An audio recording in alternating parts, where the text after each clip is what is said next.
right, folks. So this is what happens when you go to Home Depot to get a interior door. First off, how well did the door search go? We went to Home Depot to get a door, right? Yeah, we said we just need the door.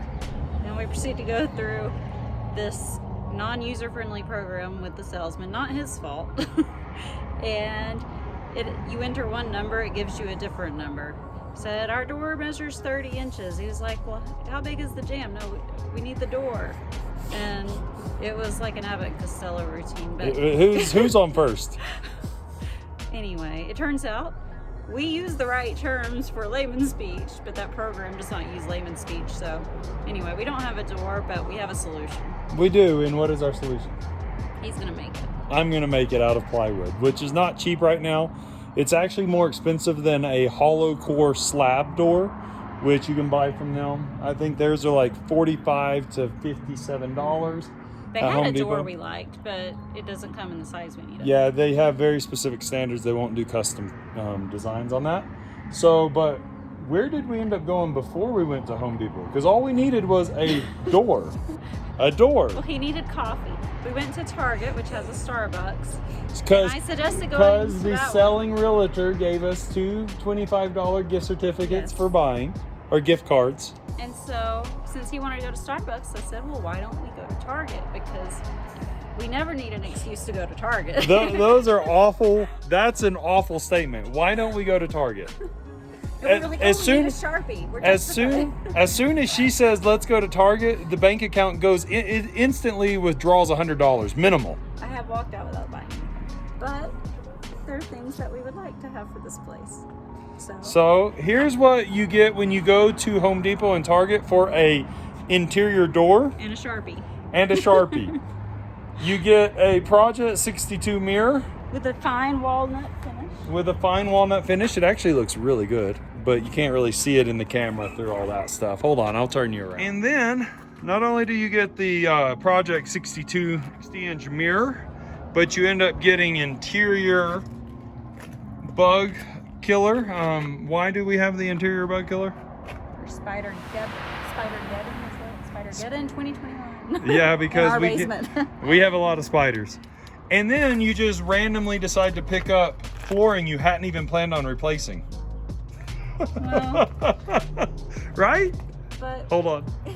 But we have worked in the kitchen, and the more you spend time with something, the more you get to know it. And we've gotten to know our vinyl flooring very well, and we don't like it. So we're like, hey. Besides, we have confirmed that we have oak hardwood floors in the living room and the rest of the house. Yeah. So that's just going to look too nice for this old junky vinyl flooring. That when we first toured the house, we said, "Oh, that can stay." But now we have discovered some pecan. Yeah, flooring. It's antiqued pecan flooring. It's vinyl floating, so it's not real.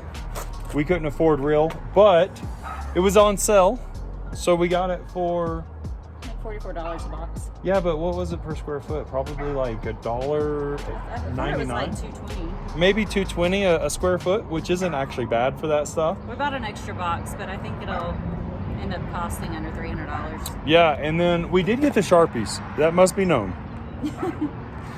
We did actually get that. And Carissa was just saying we did get more outdoor seating as well. And the reason for that, while Carissa's getting some of this stuff out of the car, I'll show you why we got more outdoor seating. Unless she wants to come with me. Oh, they're inside the house. I forgot. Sorry. But the egg chairs that we got from Target yesterday. So once again, we went to Target to buy $20 fold-up yard patio chairs. And we ended up getting $85 a piece egg chairs. But with this round at the bottom here, as these vinyl or plastic or whatever pieces, cords tend to stretch, for people that are wider, your legs get pressed into the bar down there a little bit. And it wasn't particularly an issue for me yesterday, but I can tell as they start to stretch, it will be a little less comfortable on my legs. Carissa didn't have a problem, But we thought some people who might be a little bit bigger that we have over. Well, Eric might stretch up my seat, and then it might be too tall for me because the bar sits high. Yeah, and we thought people who are just wider, I'm not saying fat or anything, just people who are bigger. A bigger frame, yeah. Yeah, it might be a little too narrow. So if you're looking at these, do think about that. Go test them out. It is one big hoop, kinda. It's like egg-shaped. And at the bottom, that radius is kind of tight. And it may be that the width of your hips, your thighs, presses into that section that's going up on the outside edge, and it may not be as comfortable for long times of sitting. That's kind of the idea, right? So we bought those other 2 chairs that have the same kind of cord in them, but they're just more traditional looking chairs.